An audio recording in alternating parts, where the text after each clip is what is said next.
Can you look past the ugly with Shedeur? I think you have to.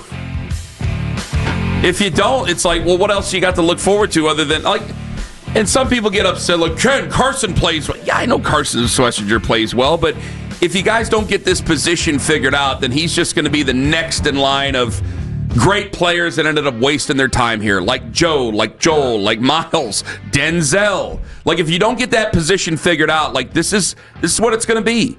Well, like, you've had good players. You just have had the wrong player in the most important position for 25 years, with the exception of one guy, and there were flashes there. You can always tell the bad defensive games for the Browns. Like, Schlesinger's going to make the tackle. The question is it around the line of scrimmage, or is it 8 yards down the line of scrimmage, from the line of scrimmage? Yeah. And that's where it was yesterday. All of Schlesinger's tackles were way into the second level or third level, and I'm like, that's not good. That's not good. That's not a good scheme. That's guys missing tackles. Like, guys, I will say, like, I have to say, if I want to, I could be mean about this, and I'm not going to, because I'm not a mean person. At least I try not to be a mean person. Even though people who, I've realized this, if you go out of your way to be nice, you know how mean people sound. So you can be mean, if you've noticed that. Really nice people know what mean is like. And they don't want to experience that, and they don't want others to experience it, but they can say some mean things, because they know it. I think they know it better than mean people do. I could be mean-spirited and say that this thing isn't going to go well and that these next 3 games are going to be a waste for him, that they're going to go on to go out for a quarterback. I don't want it to go that way. I'm not going to be mean about it. I'm just telling the truth as best I can. And it's not anything against Shidor. It's not even against any of the fine folks that are listening online that are his fans or anything like that. I know that you've gone around with them and I've gone around with you around them and that whole thing. It's not even about that. This is just, guys, if you're just dropping in as a Browns fan since April 27th or whenever it was, like, this is more par for the course. This is why people are exasperated. This is why I reach this point nearly every year. This is why we have to constantly go over and record things that we said, because they are used against us later on in the season. The exuberance that happens in August is usually met with a boot in the face by December. And so here we are. I have to remain on this, and I have to be as honest as possible. The honest thought of this is that I know the Browns real well. They will get to the end of this year. They will more than likely fire Kevin Stefanski and Andrew Berry. They will bring new people in. Those people will probably do what's necessary to go out and get a quarterback. And if they hold on to Shedeur, they hold on to Shedeur. They probably won't, though. I know what Mary Kay said in the pregame show yesterday. And I think that's a novel idea. And I would like it to be true, because I would love for the answer to be there. And he's made some great throws. But I don't think there's going to be enough to say that, yep, we're going to be comfortable with him moving forward, and that's it. And even with a new regime, they're going to do it. It's not fair. It's the Browns. Yesterday, with that offensive line, I mean, Joel Bitonio had to be looking around going, what did I sign up for? This is unbelievable. Perfect strangers stepping into the offensive line. You got that going against you. I got an inept situation with my coaching staff, whether it was Kevin or Rees or anybody there. That's embarrassing, which, by the way, if Tommy Rees is, if he's auditioning to be the head coach of the Cleveland Browns, I don't know what this wristband stuff is, but I definitely want to get to the bottom of that, because that is that we'll put it on the head coach because he's the head coach. It's his name on the door. It's on Kevin. But when we find out more about this, and I'm sure we will, I need to know what's down at the bottom of it. Did the card really just fall out? Because the only good answer I got was from Shidor. Everybody else had Kevin had a terrible answer. So if it's the wrong plays or if it's the wrong card or any of it, like, my eyes are on him as well. I got to see where that is, too, because that is as disorganized and ill-prepared as I've seen in 25 years of watching the Browns since 99. Think about that. Think about that. We don't know who to bring in. We don't know who to bring out. We don't know what we're doing. We're going to call timeouts. We can't get anything organized. Like, that's it. Like, there's so much working against him. Yes, I am more than willing to look past the ugly. I am trying to look past the ugly. I just know the sum of all its parts is going to work against him. Well, I have to admit, the bar for me, it seems like the bar that I have for him is not the same bar that other fans have. And that is, I need to see an overwhelming answer from him in a brutal spot. There's no doubt. You brought up the revolving door on the offensive line. Yeah. No matter who was going to be back there, this was going to be really, really tough. But that's where the bar has to be, because you may not be drafting this high ever again or have the 2 first-round picks, in the near future. Yeah. So that's why the bar has to be high. He has to make it unequivocal not to go do everything you can to go get the quarterback in next year's draft. And that's just a reality. I know I saw a lot of people go, well, what has Mendoza done? And I'm like, the Heisman Trophy winner who is with Indiana, an undefeated team. Like at Indiana, this isn't Ohio State. This isn't Alabama. This isn't Georgia. It's Indiana, and the quarterback is undefeated, just beat Ohio State, and they're the number 1 seed in the tournament. Like, that's why the bar has to be high, because I don't know when the Browns are going to be here again. And it's not, guys, I don't understand what league people have been watching that they can say, well, you're going to bring a number 1 pick, a quarterback into this mess? Yeah, that's what happens. That's the league. That's what they do. Those are the teams. What good teams get to draft a quarterback at the top? That's not how the league works. I don't understand how people aren't getting this. The Jets situation isn't great. Who else is in front of us? The Saints are behind us. The Giants. The Giants are ahead of us? Yeah. The Giants have now are number 1. The Giants don't need a quarterback, so the Giants situation isn't great. This is what people keep saying. Well, you can't get him. Yes, you can. Yeah, you have a 2nd first-round pick to try and get him. I thought it was somebody else who was ahead of us. Right now, according to Tankathon, we're 4th. We're not. I thought we were 3rd. The Raiders should be ahead of us. Number 1 pick right now. Yeah, the Raiders, They've lost Jets, 8 Giants. in a row. Vegas has lost 8 in a row, and then Tennessee is still ahead of you. So there is a chance. Like, you do have a chance to get the quarterback. And that quarterback right now, he has 3 more. His evaluation's not over. No. He still has. You're right about that. He still has potentially 3 more high leverage games. But he is, and a chance to win the national championship. And guys, if he ends up winning the national title and wins the Heisman at Indiana, he's going number 1. He's probably going number 1 anyway. One of those 2 guys are put in a much better position than Shedeur Sanders to look good. So there's going to be the thrill of what could possibly be. Shedeur Sanders, you are going to see him in a Browns jersey, and there's going to be more bad offensive line play, and there's going to be more ineptitude handed in from the sidelines, and there's going to be more times where he's going to be running for his life, trying to look for anybody to try to make a play. I mean, that's some of these plays, the one play he got off to Harold Fannin for a first down, that's complete and utter playmaker desperation. That's all that is. That's all that is. And it's not fair, but it's the Browns. That's what it was. That play was. I thought they were going to get him with forward progress again, just to balance out the one fumble. Like, you're not trying. Usually you're trying to be fun about it and stuff. I'm not even trying to be fun. Well, I'm just telling people the truth of the matter. This is very serious. And look, yes, he dropped 2 or 3 dimes in that game. But it has to be so much more, because I'm watching guys around the league. Even the worst quarterbacks in the league are making 3 to 4 good throws a game. They are. Like, I hate to say it. So it has to be so much more than that. It has to be a no-doubter. And right now, guys, there's doubt. There's total doubt. And if I pour it over, and this is not fair to Shidor, because this spot was brutal, and Dylan Gabriel is right around him in the numbers. But I went through all these stats that, Ken, you probably roll your eyes at EPA and CPOE.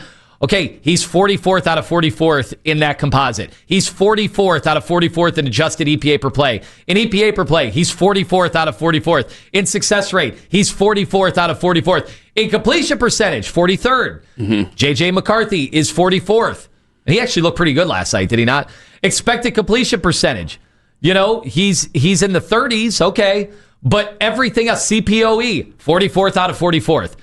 Guys, under no circumstances does that mean, if you had a quarterback with those numbers and it were any other team, and the quarterback you had any other name besides Shedeur Sanders, there's no chance you would advocate not drafting and not doing everything you could to draft a quarterback. Are you saying you're willing to look past the ugly from yesterday, right? Are you willing to do that? Because I'm saying the full body of work is so in question. It's not going to be enough to not draft a quarterback. Right. That's what I'm saying. I'm with you on that. Like, I got to it. I know people can't see it because they're driving in, but there might be some people watching on YouTube. I hope they can see that. So these are the notes that are in, they send you game notes every single week, right? And I take them and I take out some of the other supplemental stats and then I restaple them together. But at the end, like I have my depth chart right here. And you see that, all that red? You see all that red there? I sent that to you and I said, this is December in Berea. This is the red. And I looked at it going into yesterday and I thought, there's just no way. I can't evaluate him because of this. No, I got 4/5 of the offense. 3/5, sorry, kind of David Njoku. 3/5 of the offensive line there. And Cam Robinson isn't anybody that anybody's excited about for the future, right? I got Zach Zinter, the 3rd-round pick behind him. He's gone. Luke Whippler's in there. He's doing his best. And again, you had Garrett Dellinger have to go in because Tevin Jenkins got hurt in that football game. And I'm thinking, it's not fair. It's the blind leading the blind into a lake, and we're just going to drown here. And he is only throwing the ball to Harold Fannin. So Harold Fannin is great, but he can't be in your wide receiver room the only guy that you're targeting.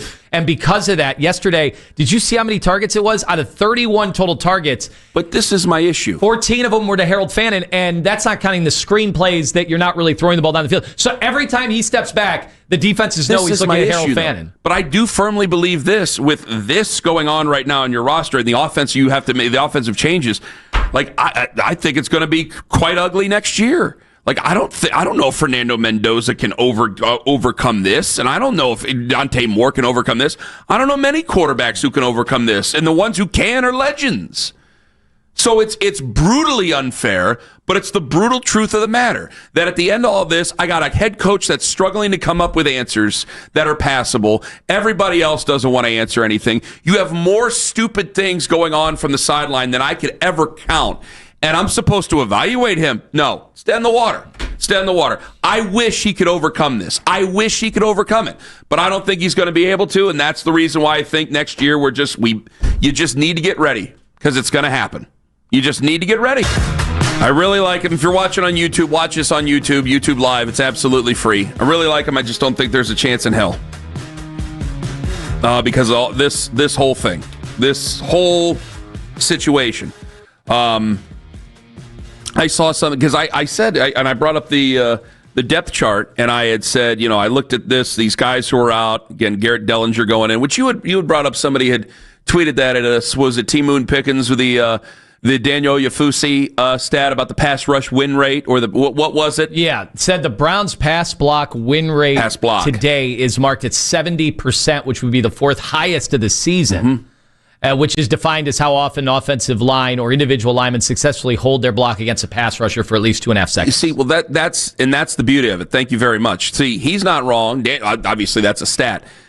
I don't know any Browns fan that felt comfortable. I don't know any football person who felt comfortable going into that game with that offensive line. Certainly, Kevin Stefanski couldn't have been comfortable. Who could have been comfortable with everything going on in that offensive line? So that's how I felt watching the game. That stat, those stats, those metrics will be used in the offseason. That's why you'll go out and get a quarterback. That's why. That right there is the exact case I'm making. Like, I'm willing to try to overlook ugly. They won't. A new regime won't. Whoever comes in as the new GM, like I think that this is over. Yesterday, that was it. I don't know if it's going to be both. I don't think you can bring back this coaching staff after what we've seen here. I don't think that they're interested in being here, to be honest with you. For the love of God, for what we just saw yesterday. But if you were to move on, and if you cleaned it all up, whoever comes in knows the clock's ticking. They're going to be desperate for a quarterback. The owner's desperate for a quarterback. So, like, I'm seeing a bunch of guys. You got to take a lineman. You got to take this. You got to take that. I don't mean to start draft talk too soon. You can give me all the people they got to take. You don't get fired over it. Neither do I. Neither do Anthony. Neither does Anthony. But we just need to be comfortable with the people who would get fired over it. They're going to be very, very, very, very, very desperate to go get a quarterback. And because the Giants are there at number 1, and you're sitting there at number 4, you said, number 4, hey, you're dealing. You're ready to deal. You got that extra first-round pick. You're ready to deal. You're ready to make a move. Like, I know that scares the hell out of everybody, and so you're going to hope that Fernando Mendoza and Dante Moore go out there and suck up the room, but there's going to be the thought of processing the great beyond in terms of processing what the Browns are right now, because you're going to see this, and I don't think it's going to get much better. Bills' defense it's fine. It's nothing crazy. That's part of the reason why I think they ran around the Patriots yesterday. Part of the reason why I don't know if the Patriots are there yet. I think it's going to take a playoff appearance here by them. But the Bills' defense isn't that great. Bears' defense isn't that great. They turned people over, though. They turned us over. Yesterday, their defense looked elite. The Steelers' defense isn't that great. The Cincinnati defense sucks, but are you going to go on a Week 18 game and say we're going to change the entire trajectory of our franchise because of Week 18? You're not. So this is just... I just think... I feel so much like this is just shouting into the wind, and I feel awful about it. It's really tough to evaluate Shedeur. The beautiful throws while under duress. I mean, that's the stuff that makes you think, wait, why was he a fifth-round pick? But... then you watch over the course of a game, and those moments are awesome. They're nice in a sea of nothingness and dysfunction around every turn, and the play sheet, and the penalties, and guys not getting lined up. But you're seeing some of the stuff that was said about him beforehand. Yeah, you're seeing that stuff manifest, and it doesn't surprise me. That's not the end of the world. That doesn't mean he can't play football in the NFL or have a shot to be a quarterback. But I do see some barriers there that he has to try to overcome, and it's going to be tough for him to overcome it on this team this year. And yes, a whole offseason would be great. The problem is there's no way you could go into next season and say, he's your starter no matter what. No team would do that based on what we've seen so far. 216-474-0092. Todd in Akron, you're first up on the Fan. Hello, Todd. Hello, thank you for taking my call. I was going to say, you're right. Hopefully we don't mess this opportunity up because we definitely got to get Mendoza. Please, I hope the Browns get Mendoza. We definitely need some offensive linemen and some receivers. And without a doubt, we should be able to get every last thing that we need for this team, whether Stefanski goes after him or Andrew Berry or a new regime. But that's what we're going to need for this team to go forward. Mendoza is one. So you're not willing to look over the ugliness, is what you're saying? Whether I look over it or not, I think he's a backup. I like him and everything, but he's not a starter. He's not. Clearly. I see, that's my problem. So Todd, thank you for the call. I don't think we can say by what we've seen he's just clearly not a starter. You can't, it's not definitive. I'm not willing to go that far. I know that yesterday was not good, and he looked overmatched, but my God. Now compare him to the guy that went number 1 overall. Cam Ward. You'd say the same thing. It's been a brutal, brutal spot for Cam, this entire season. And then I'm watching him yesterday. I'm like, all right, there's a good moment. There's a good moment. There's a good moment. But because they invested the number 1 overall pick, they are not going to take another quarterback. At least I don't think in the draft. It'd be very interesting if they did and they traded him. I do think there would be teams that would be open, but not at the same value, right? No. Not the same value. I feel like his value has gone down, but there would be teams that look at Cam and say, all right, the evaluation was top of this year's first. So he's somebody that with the right coaching and the right situation. But that's what I'm saying. These are tough evaluation spots, and for Shedeur, he's not going to be able to do enough, I don't think. Those throws are beautiful. I compared him to Jameis yesterday. Where did Jameis go? Jameis went, at the top of a draft. Yeah. And that was a guy that did it all in college. But Jameis is not a starter in this league for a good team. He's a starter on bad teams or a backup or a guy you'd want in the locker room after all these years. But that's it. And so it's got to be so much better. And I just don't know that he's going to be able to do that this year. Let me get to Jovan in San Antonio. You're next up on the Fan. Hello. Hey, thank you for taking my call, gentlemen. Glad to have you. Go ahead. Hey, look, y'all dealing with battered Browns syndrome. I hear you, Mr. Lima. I'm done. I'm done, sir. There is no convincing you. And for people like you, yes, there is. You in the corner. Yes, there is. No, I just sit you in the corner, Mr. Lima. Wait, why do you say that? Why do you do that? Well, I'm not going to sit in the corner. I'm going to be on the radio show that my name's on. But you're going to be the caller. You'll be in the corner when you're done with this call. But go ahead, get your rationale out. But I'm being totally fair. Shedeur has a brutal assignment here, and I'm guessing he's not going to pass the test. He's made some nice throws. I see guys around the league making nice throws. You don't carve out a starting job for them the following year. Let me talk to Jovan here for a second. Jovan, do you believe that Shedeur Sanders has been put in a position to be successful? No, I do not. I don't either. And because of where he was taken, he he will not get the same time had he have been taken number 2 overall. Cam Ward would get. Had he have been taken number 2 overall. I mean, I'm not trying to be mean, Jovan. You know I like him. I'm just being honest. Is that he will not get that same type of latitude. So we'll finish the season. They'll probably finish their time here in Cleveland because this thing looks dead in the water. And then we will have to get ready and hold our breath that this next quarterback that we end up taking isn't going to be more of the same of what we've seen. Okay. I hear what you're saying. Yesterday wasn't a good game. He wasn't dealt a good hand. And Mr. Lama keep on bringing up all these mysterious things that he was doing in college. That what? Be specific about it at this point. What? He wasn't retreating. You don't think he had? Wait, you don't think he had any faults in college? Yes. What were they? I want to hear. I want to hear a Shedeur fan tell me his faults because I never hear them. Well, yeah, the drifting back, that was a problem, but he didn't do it yesterday. We're done with college. We're evaluating him on the stuff We he's are. doing I agree. now. I agree. We are. So let me say this: when it comes to him and your organization, because I'm just what you would call a free agent football fan. I'm really from St. Louis, but I'm just a free agent football fan. My city ain't got a team. Okay. So I'm a free agent fan. But when it comes to your team, y'all need to build a team. Let's take the quarterback. Is that what New England did last year? Is that what New England, when they had the worst coach in the league? Well, one and done? They still need help on their defense. Hold on. Or did they just take the quarterback? You gotta build a team. Y'all ain't got an O-line. So if you go get Mendoza, hey, all respect to the what do you think's going to happen next year with Shidor in that offensive line? Guys, okay. I will go. I'll tell you. I'm just saying, you got to go out there and you got to go and get a better O-line, because if you get hell yeah, we agree. Yes, Jovan, thank you for we need receivers. We need O-line. They have to get all those things.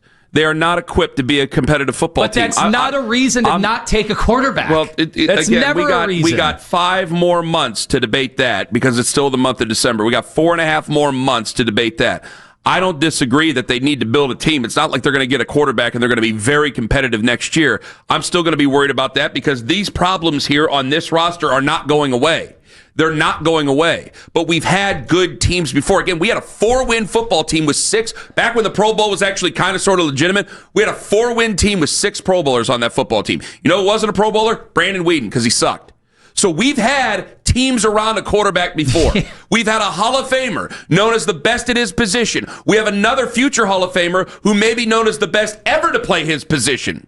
Ever to play the position by the time it's all said and done. And we've won 3 games this year, and that's probably where it's going to end. And we won 3 games last year. So we could sit here and talk about building all these other things that we want. You and I know, you all know in your heart of hearts, it ain't going to go anywhere unless you get that position figured out. We've been through this thing way too many times to not see it. It's just, and I'll agree with Jovan, except to the point I think it's reversed. It's not about a battered Browns fan syndrome. I wrote it there. Our battered Browns fan syndrome. I think that syndrome has led a lot of us to be afraid of the position. I don't need to be afraid of the position anymore.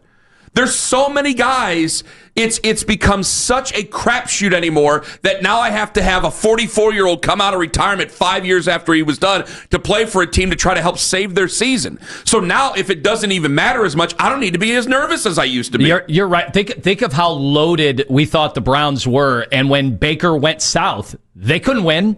They weren't good. He's not put in a position to succeed. Neither was Dylan Gabriel. Neither was Joe Flacco. Neither would have been Kenny Pickett. Neither was a lot of quarterbacks. Neither was Dorian Thompson-Robinson. There's so many times where these guys are not put in a position to succeed. When you have to talk about wristbands and whether or not the right plays are on the wristband, that's not a position to succeed. And I feel bad. I feel bad for him. I feel bad for Browns fans because you don't get a chance to actually rationalize any of this. I start a game, I don't have the right wristband. Yeah. I start a football game and I don't have the right wristband. And we're supposed to be evaluating this?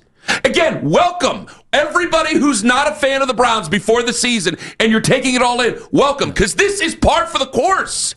Constantly getting in your own way. And I'm going to sit here and talk until I lose my voice again about a quarterback that has no chance to be successful with this organization. And so the only thing we have to do is throw our lot in with another guy and just hope he's big enough, fast enough, strong enough to finally dig us out of this. And then hopefully he'll play well enough so we don't get in our own way and we make more inept decisions like we did with the last guy. And he wasn't even that great. He's much better than this, but he wasn't even that great. But what you're not going to do is wait till Myles Garrett and Denzel Ward is out of their prime. You're not going to wait another 2 years to take a quarterback. That's not how this league works. Do you guys, you free agents that are joining the Browns for this season, welcome on in. Do you watch the rest of the league? Guys, That's not how this works. It's not. Houston didn't wait. They took C.J. Stroud. That's not what the Patriots did. They went and took their quarterback, and they said, we have to figure it out later, but we can't pass up the chance to take quarterback. And until yesterday, that guy in year 2 was the favorite for the MVP. Gio in Cleveland, you're next up on the Fan. Hello. Good morning, everybody. How are you? Hi. We're doing wonderful. Go ahead. I don't want to be the instigator here, but man, what does this guy got to do to lose his job? I think you guys are not hearing the Cleveland fans. Which guy? Which guy? Kevin Stefanski. Okay. Kevin Stefanski. Could you be any? Ken, you just said it. Could we be any more unorganized as a professional football team than we were yesterday? We looked like a high school team. Yeah. The Avon Eagles, they could have beat us yesterday. They would have been coached better. They would have been more organized. Mike Elder isn't going to let his quarterback go out there. Nathan Good wasn't going out there with the wrong wristband.